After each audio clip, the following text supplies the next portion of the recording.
Well, while everyone is filtering in, welcome. We are absolutely thrilled that you're here today to be able to discuss our online Master of Arts and Live Entertainment Management program. We have a fantastic group of panelists here with us today that are really going to do a deep breakdown of the program, of what it's like to be an actual student, what you can expect from the courses, networking opportunities, all of the things that you've been dying to know will get answered. So we are going to do a Q&A option, but there is also a Q&A feature at the bottom of your screen. Feel free to submit any questions that you have, and we'll certainly try to get to those as best as we can. To start, my name is Liz. I'm one of our enrollment advisors here for the program. So excited to be with you today. Be here with you today. Before we get started, I do want to cover a few housekeeping things. We definitely understand that your time is very valuable. We appreciate you taking the time with us. I know many of you are getting off of work, so we want to make sure that we're being courteous to your time. So it's going to be about an hour. If for any reason you have to leave early, you're getting hungry, it's time for supper, the kids are crying, we totally understand. You are going to get a recording of this session, hopefully early next week, or as soon as we can get that out to you so that you can catch up on anything that we might have missed. So be looking for that. But again, we are going to ask a lot of questions today, cover a ton of content, but feel free to utilize that Q&A feature so that we can make sure that we get your specific questions answered. But if there's anything that we miss, by all means, please feel free to reach out to someone like myself as your enrollment advisor or one of our other advisors, and you will see our phone number there on your screen, as well as an option to be able to utilize our chat feature. If email is easier as well, just send us an email on that address as well, and we'll definitely get you squared away. But with that being said, I do want to turn this session over to Rachel Hanusa, who is our program director for the program, and she'll introduce our panelists. Thank you, Liz. Hey, everyone. My name is Rachel. I'm the director for Frost Online with the Frost School of Music. We're so excited to have you here today for this session. We're going to be doing some Q&A with faculty and alumni and a current student as well. So I'd like to introduce everyone. First, we have Ray Sanchez. He's an associate dean in the Frost School of Music, also a chair for the Music Media and Industry Department and a professor in the program. And we have Gary Wood, who is the director for the Live Entertainment Management program and also a professor of the classes there. For our alumni, we have Kelsey Hawkins, who is currently artistic coordinator for the Colorado Symphony Orchestra. Michael DeMarco, who is CEO for Talent Buyer. He's a talent buyer and producer for Celebrity Direct, and he's also an adjunct faculty for some of our classes in Frost Online. And we have Derek Scott Graves, who's promotion and events associate for Haraz in New Orleans, director of publicity and marketing for DSG Entertainment Group, and president for Berserk Productions, which is an arts nonprofit. So welcome and thank you everyone for being here today. I'm going to start out with faculty with a question. So first, we're going to start with Gary. Can you tell us a bit about your role with the Frost School of Music and this program and how you interact with the online students? Welcome, everybody. It's great to see my colleagues and alumni and current students and everybody participating today. I'm the program director, and so I'm responsible for essentially all the courses in the program, although I don't teach them all, but I'm attuned with what's happening in each of the courses. And as the students progress through the program, I'm aware of their needs and their successes along the way. I do teach several of the courses, which I enjoy doing, and that really helps me interact both as groups and in one-on-one with the students. While there are not numerous live sessions, given the fact that people engaging in the courses are scattered all over the world, but there are periodic live sessions which really help me get to know everybody. More importantly, though, are opportunities for people to work with me one-on-one when schedules allow, so they can ask the questions they need directly to their work, and I can help them progress through the course. So again, I'm program director of the entire Live Entertainment Management program, teach several of the courses, and I'm just really, really happy that you're with us today. All right, thank you. And Ray, same thing for you. Can you tell us about your role with the Frost School of Music and how you interact with the students? Right, so at the Frost School, I wear a number of different hats. I'm one of the associate deans. I'm also chair of the Department of Music, Media, and Industry, which is where our live entertainment management program is housed. So that's under my purview as well. But really, when it comes to teaching, whether on campus or online, and I basically teach the same courses both on campus and online, I'm a professor. I'm a professor in the Department of Music, Media, and Industry. And so I teach the music copyright law class, and I teach music entrepreneurship. So that's really my primary role in the courses with the students. All right, thank you. Gary, back to you. I want to talk about the curriculum for this degree. How is it designed, and how would you say it's different from other programs out there that are offering entertainment management or arts administration, things like that?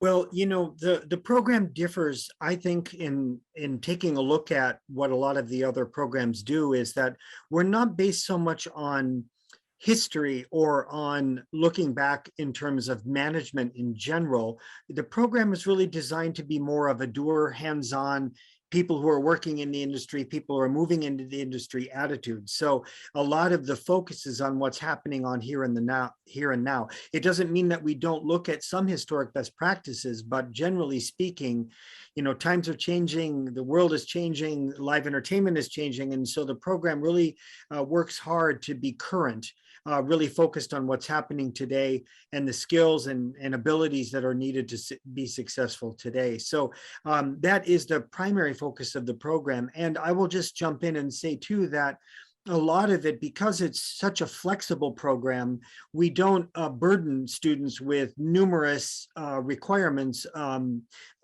We really hope that students will take advantage of electives so that they can focus a little bit more on specific areas that they care about for themselves. So it's not dominated by required courses. It's a balance of required courses that look at best practices, and then the flexibility of electives for students to look at some things that interest them in particular. Great, thank you. And I want to jump over to our alumni and student panel and ask all of you this question. We'll start with Michael. Why did you choose the University of Miami and the Frost School of Music for your online program? Hi. So I think the choice was twofold. Firstly, it had to be the reputation of the school, because if you do your research and you start comparing, the Frost School's business curriculum is outstanding and it's very widely recognized around the field. So that perked my interest initially. But then as I did a little more research as far as the course offerings and, a little bit of the division between the live side, looking through some of the courses with an arts presenting lens, I found to be very unique and very, very special, because if you have a desire to be on the concert touring end of things and pop, you can drill down on that side. If you have a desire to work in performing arts, and you can drill down deep on that side as well. So the choice, I think, is excellent, and being able to view the challenges and the projects through the arts lens was extra special to me. And Kelsey, how about you? I know it's a little more unique for you because you started on campus and then switched to online, but tell us a little bit about why you chose the Frost School of Music in general for this program. Yeah, thank you, Rachel. Like Michael was saying, looking over the curriculum, it just seemed to be so balanced and such interesting topics. But, I really wanted to focus on live entertainment. I was considering music business, but I knew live events is where my passion was. So finding such a unique program that focused on that specifically was really important. And then I had the opportunity to fly out to Miami right before everything shut down in 2020 with the pandemic and meet with Professor Wood, and getting to meet him and some of the other faculty and just see how warm and welcoming they are. I mean, it's just a very genuine group of talented professionals that have such a stellar career track that you knew you were going to learn a lot from them, but that they were going to help you along the way. And so I felt that the networking aspect of that was going to be fantastic, as it was. And I think also a smaller environment was really important to me too. And then, yes, I got an offer to work artist relations for the Colorado Symphony, and was so lucky that I could transition to the online program so that way I could take this opportunity. And so I just graduated in May, but still very quality classes. I was a little worried at first because I do think I tend to be more of an in-person student. Like, I want to be in the classroom, but I was actually very impressed with the setup and how it was paced out. It was so manageable for working, in live entertainment. It's definitely more than 40 hours a week, as we all know. So I felt like it was very balanced in that regard. And also knowing that every week I had the chance to speak with the faculty member and connect with my classmates, that was also great. So. Great, thank you. Ray, I have a question for you. So there are 2 degrees that we offer. We have the Master of Arts in Music Industry, and then also the Master of Arts in Live Entertainment Management. Right. Can you talk a little bit, like, what are the differences between those degrees? If people are looking at both of them, what's the difference? That's a great question, and in some ways the answer is right here in front of us and all the folks on this call. It's a personality thing more than anything else. From a logistical perspective, of course, the music industry is the music industry. The reality is recorded music drives everything, because the first point of contact for most people with artists, with the exception of, certain styles of music. So, Kelsey, I know you work with the, with an orchestra. So the first point of contact there is a live performance. Generally, people go there because they want that experience. However, in most of the market, it really is, in fact, recorded music. However, the other side is that the main source of revenue for most artists is live music.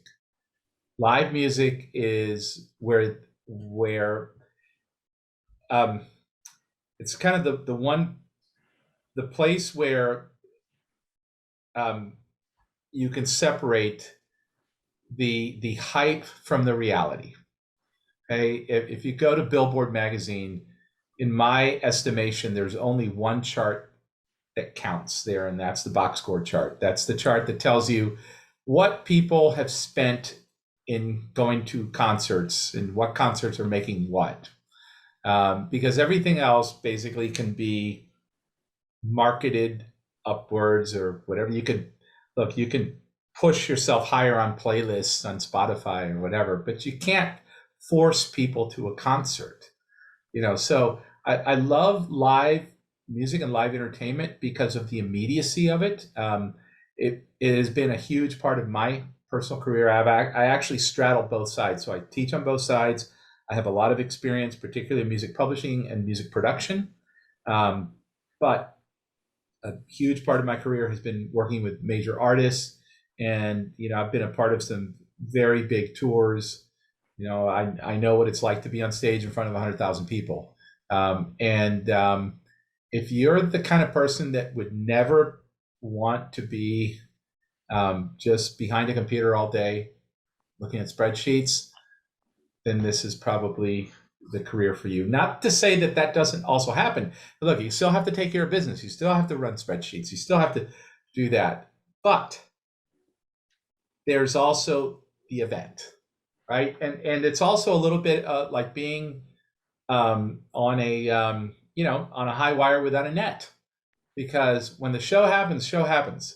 Okay, it's not like, oh wait, we'll wait another day to finish that mix in the record in the studio. It's very comfortable. I love working in the studio.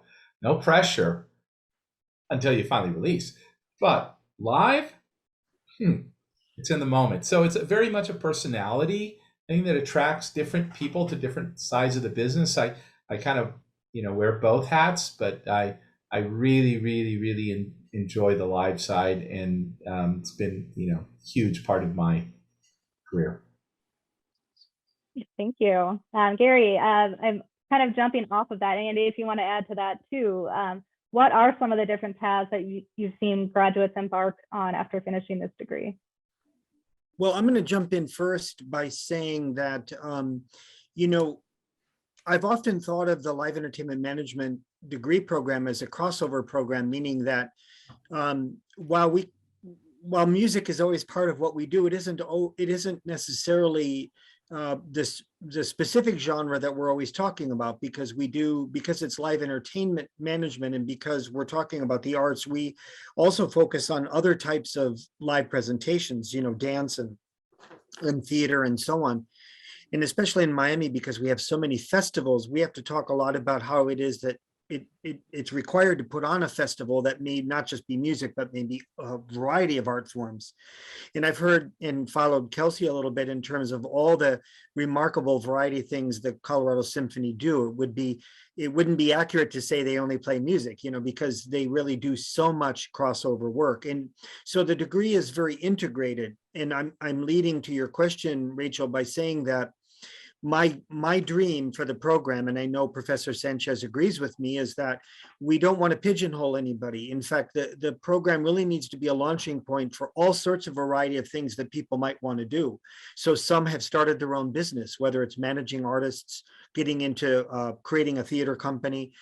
Many go into music, many go on into live entertainment as it relates specifically to music, working in box office at Hard Rock and all sorts of things across the industry. We have one working for Sony Live, and she's the one who connects the Sony recording side to the live side. So the answer to your question is challenging, because people who graduate from the program can go off and do all sorts of a wide variety of different things, which is exactly what we're hoping for with the program. Great, thank you. I want to jump over to our alumni and student again. So just starting with Derek, what are some of the skills that you feel you've gained from the classes you've taken in this program? Well, you know, initially when I signed up for the whole thing, it was a different name, and then it split into two, and then the part that I got into was I already knew all that stuff, so that's why I'm going to get a master's, because I want to learn new knowledge. I just don't want to repeat what I already know. So I switched my track, and I did the live entertainment management, and I'm really glad I did. Especially Mr. Sanchez, Professor Sanchez's class, copyright law, I really learned a lot. Like usually in all the other courses and all through my career, you don't really learn in depth about copyright law. It's usually just like a couple of hours or just, you know, I learned a lot. Actually, each one of the teachers, Professor Wood, Professor Page, who's not here, I really enjoyed everybody, and I've been learning a lot. And we'll see what's going to happen in 5 classes. All right, thank you. Michael, same question for you. What are some of the skills you feel you've gained from the classes you took in the program? I'm sorry, what did you say? What are some of the benefits? What did you say? The skills that you feel you've skills. gained from the classes that you've taken. Yeah, so when I think about the arts project class that we did, where we had to devise an arts project from scratch with all of its aspects and all of its challenges, and then finally deliver a full plan that can be presented to a sponsorship organization to get a grant, it's really soup to nuts, and that's impressive. You know, like Derek says, sometimes you get courses that'll do a taste of different aspects, but when you take that arts project course, you're going to do it from the very beginning to the final, you know, PowerPoint presentation that you're going to make to someone that's going to give you a grant to put on the project. So if you have an idea in your head and you always wondered how it could happen, that course will take you from beginning to the end. Yeah, so I think that's very special. And from other people that I speak to, that kind of course, it's hard to find. I explain it to people that I meet, and they're really surprised that Professor Wood, I'll give you a compliment, that you know that exists, you know. But not to say anything about you, Professor Sanchez, so you never get out of copyright without knowing copyright. So, and that's something everybody can say throughout the whole department. You will learn copyright when you attend his class. Right, thank you. Kelsey, a little bit different question. What kind of support did you receive from the Frost program, faculty or other students, like anyone at the school throughout your time in the program? Oh my gosh, that was the most valuable aspect of doing this program, actually. You know, since I got in, I was very clear on wanting to focus on working with artists, and Professor Wood recognized that. And so when opportunities would come up, he would, you know, throw my name in the hat. And oftentimes it worked out. One of those examples being the Frost Gig Book, to where you're connecting the student and alumni musicians with events in the local Miami or, you know, South Florida area. Also getting to work with, you know, student organizations. And in fact, I actually was kind of at a crossroads on if I wanted to do live events or if I wanted to focus specifically on artist management. And that's the cool part where your electives come in, right? Because I chose recorded label operations and publishing just to kind of keep that door open. And so I was taking tour management, and because I was having a blast developing some, you know, artist plans for a hypothetical project, which, going back to what Michael said, that was another huge highlight of the program. It really allows you to think big and not have a bunch of parameters in place to limit you, but just to really put forth your ideas in a cohesive way and have a lot of great feedback. But going back to the question, I spoke with Christopher Palmer, who was teaching the tour management class at the time, remotely too. And he was willing to get on the phone with me. We'd never met in person. And I mentioned to him what I was open to. And so he connected me to someone that was working with Frost that had been doing artist management for a long time, has worked with some amazing artists. And so I worked with him over the summer and got a taste of that. And then sure enough, a faculty member, specifically in the music program, he found out about the opening at the Colorado Symphony, reached out to Professor Wood, say, hey, isn't this exactly what your program does? And so it came along to me. And, you know, I didn't have a classical music background at all. So I thought there's no way they're going to want me necessarily, right? But because of the Frost reputation, because of, you know, the incredible faculty that were coming through here, I think that had such an impact on my now boss taking a chance and interviewing someone that didn't have anything about symphonies on their resume.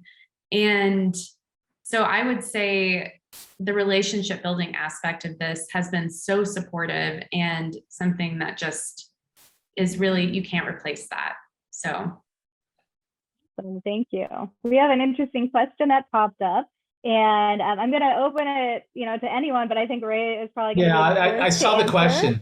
Yeah. But let me just say, so it's asking about Berkeley Online versus our program, and what sets our program apart. So, Ray, if you want to just, and of course, I'm not going to in any way talk about another program, good, better, and different. I mean, it is a very fine school, and their reputation is stellar.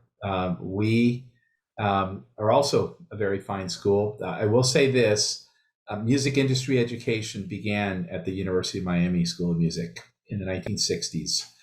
We did this before anyone else. We have a very long and storied history in this field.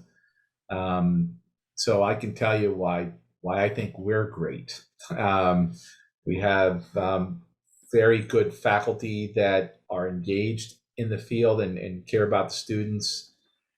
We have a very different kind of school on campus. We're smaller. Actually, we may seem, University of Miami has a very big name, but we're not actually a very big program because we are selective. And we want to invest our time in the students. So,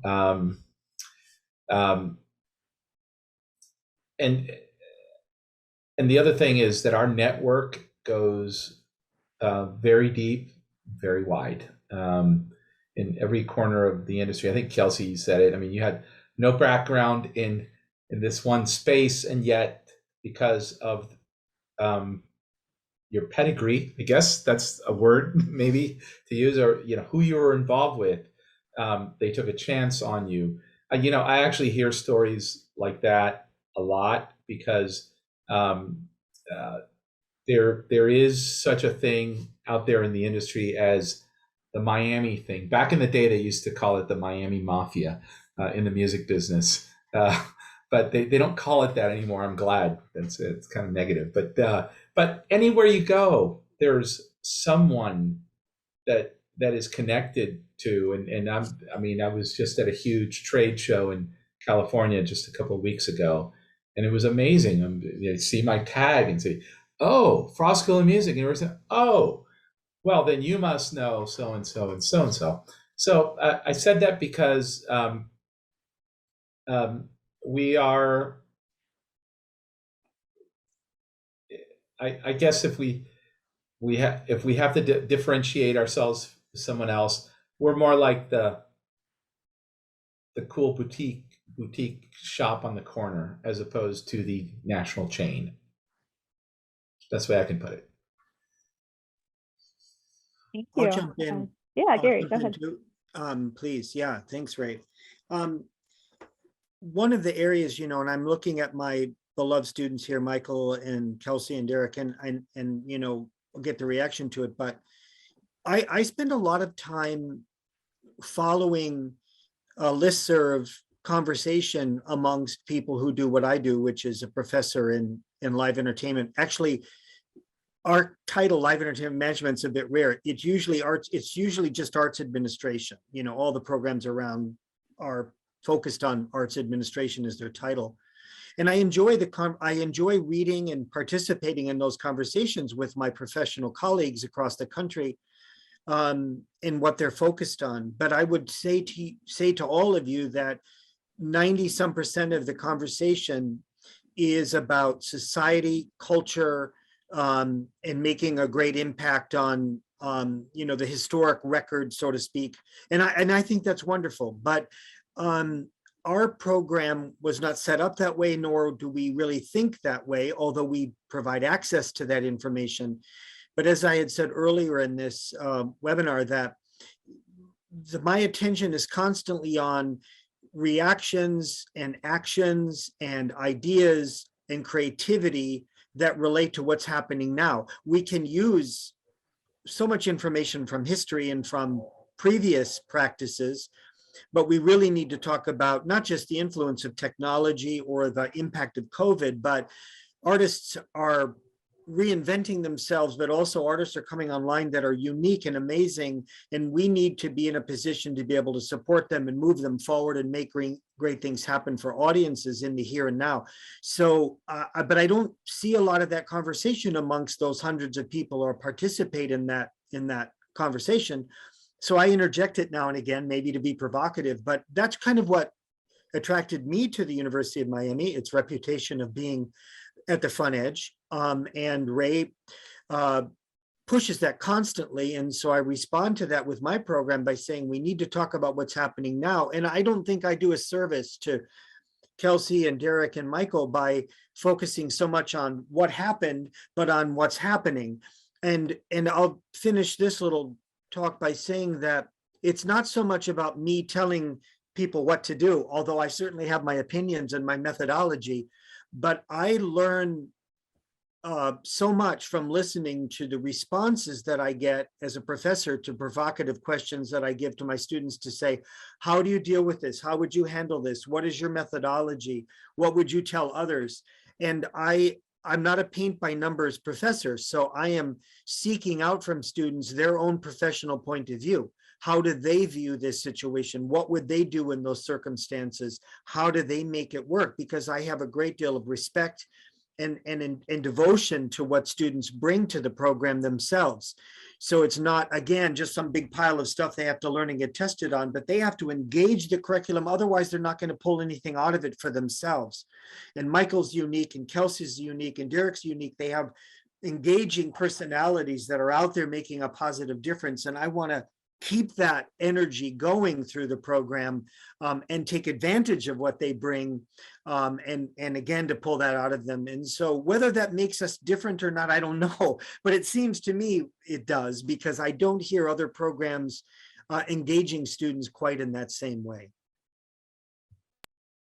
Thank you. Thank you for that. I want to go to Michael now. What was a highlight of your experience in the online program?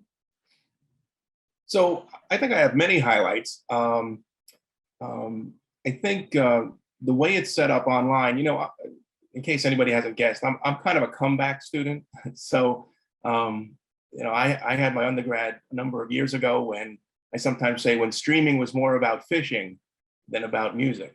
So, but still, even that said, I'm not adverse to technology. It didn't really bother me that it was going to be online.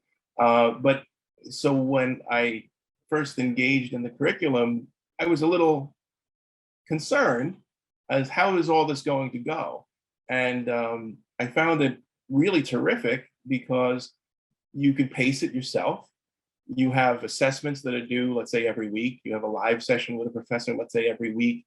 You have projects that are, you have plenty of time to do them. I think most of the people in my class have a full-time job.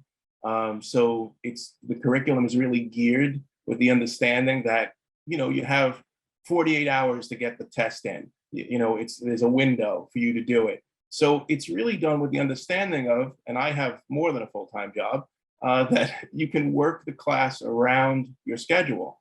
And that was extremely welcome to me. And I, like my daughter, who during the pandemic had to do online classes, we both embraced it. So my high school student daughter and myself, we both were doing online classes, and we both found the benefits in it, which was kind of interesting.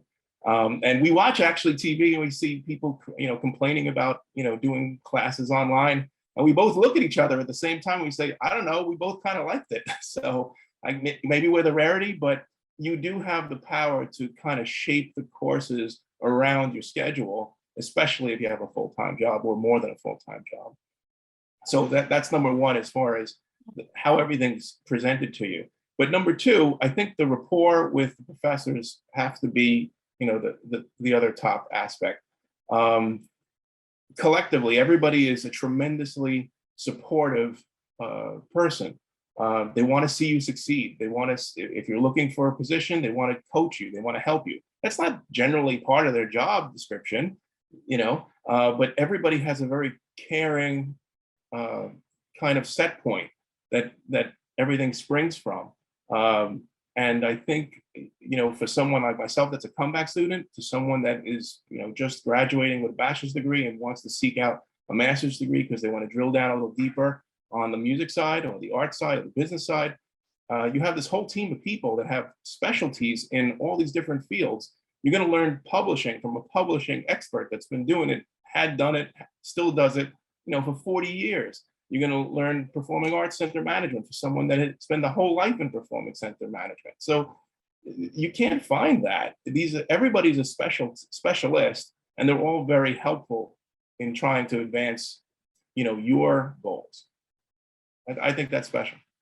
I do have a question, speaking of networking, and again, I think Ray wants to answer this one. But what network opportunities can students look forward to while being in the program? Yeah, that's a great question. And we answer, my answer to this is going to be the same, whether it's online or on campus. So much of it depends on the individual, but we have kind of a culture of networking at our school. Your professors and your classmates are your first best network, because what will happen is your classmates will graduate and they'll go on and do things, and each other. The professors are very important as well because, and like Michael said, we're still pretty connected. But the other thing is that we are continually talk about opportunities. Now, mind you, it's been right now we're coming out of an unprecedented situation with COVID. Pre-COVID, we were going to, for example, in this program, we were going to the APAP conference every year. This is something that absolutely, if you're in live entertainment, you should consider going to. It is one of the major events in this business, and the networking opportunities there just for that one weekend in New York. I mean, you can't even quantify how important that is. I just got back from one of the first major music events that have happened since COVID, which is the NAMM show. It's a shadow of what it was pre-COVID, but there were still 40 some odd thousand people there. So it was no small thing. We have opportunities to attend these type of events through the school because we're connected with these organizations. They're not necessarily open to the public. NAMM isn't, and you have to actually be going through an organization or through a business or something to get there. With APAP, we offer opportunities not just to go to the conference itself, but in the past we've had interns working at the conference itself. So I would say these major events are primary networking opportunities, not just while you're in school, but beyond. I mean, if you are an industry professional, you need to pick the events you're going to go to every year that are going to further your career, whether it's Music Biz in May in Nashville, or APAP in January in New York, or NAMM in January in California, or whatever it's going to be. So, and all of us are very in tune with that. We go to these events. Pre-COVID, we were hosting alumni events. Rachel and I hosted a number of these, both in New York and California, where we would invite alums and current students, whether online or on campus. It was just we're the same. It's one family. So that's my general answer, because it's not one specific thing. Oh, very important.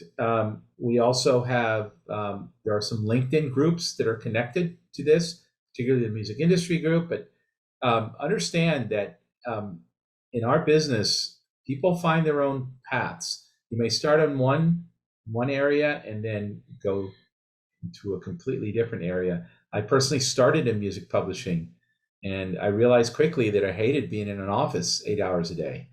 And so, I became a touring musician after that and started a production company and everything else. So, so we have two different programs, two different tracks, but we're really more than cousins. We're really siblings here, because that's the way the industry is. So you're going to run into people from all sides. Hope that helps. Thank you. And Gary, do you have anything to add about how you help students, after they graduate and that side of things too? Well, I'll go to after graduation in a bit. I want to start with during, and I know Michael and Kelsey would know this, but and I feel like I always want to do even more about what I'm going to say. But one of the things that I try to do during the stretch of a course is to talk about a specific job or current job that might be available related to that course, as an example of how the course could be connected to getting a job or working in the industry. And we often look at the job description of what that organization is looking for, and how does that relate to the skills they may or may not have, and so forth. So that, so I try sometimes a little, sometimes more, but in terms of saying, hey, if we're talking about legal aspects in the industry, what are some of the positions and responsibilities that might be closely connected to that?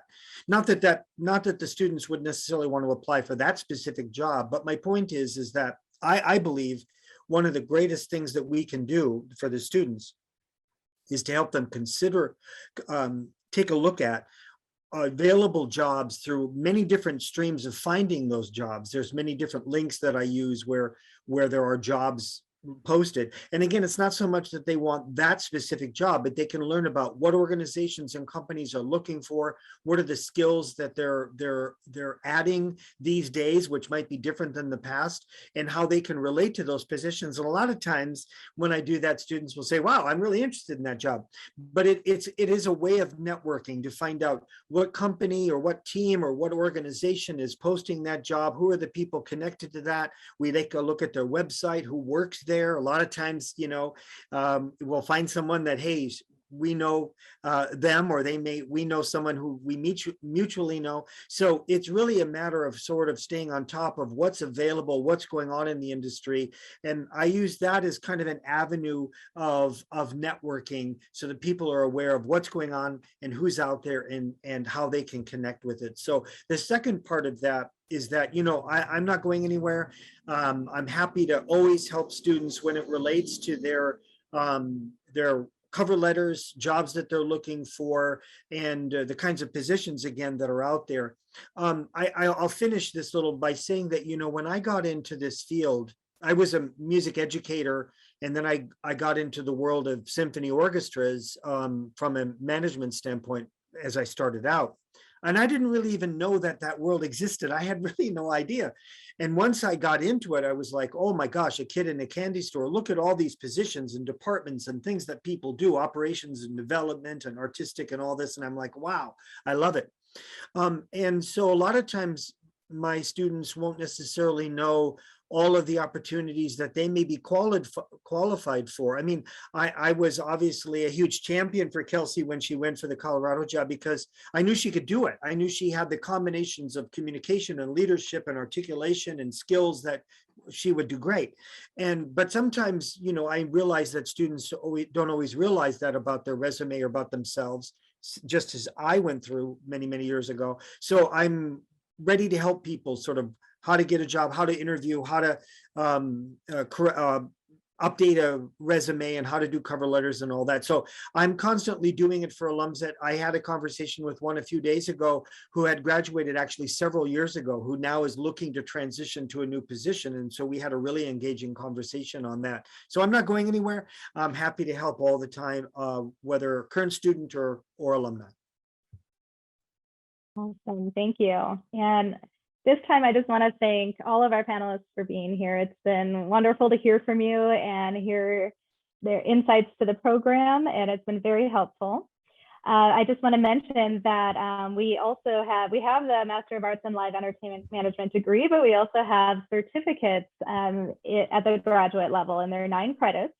And they are Arts Presenting Fundamentals, Arts Leadership, Arts Management, and Tour and Live Entertainment Administration. So if you're out there and you just kind of want to get a taste of the program and you're not sure about the degree yet, a certificate is a great way to do that, because you can transfer that into the degree if you decide at a later time that you would like to do the full degree program. And at this time, I just want to pass things back to Liz. So thank you, everyone. All right, and I will echo Rachel in just saying thank you for everyone joining us, panelists, guests. Rachel, thank you for leading our session today. It's definitely been very insightful, just being able to dive more into the program. Hopefully we're able to help answer a lot of the questions that several of our applicants and just students considering the program have. With that being said, we definitely would encourage everyone to apply, be able to join this fantastic group of students and faculty in the program.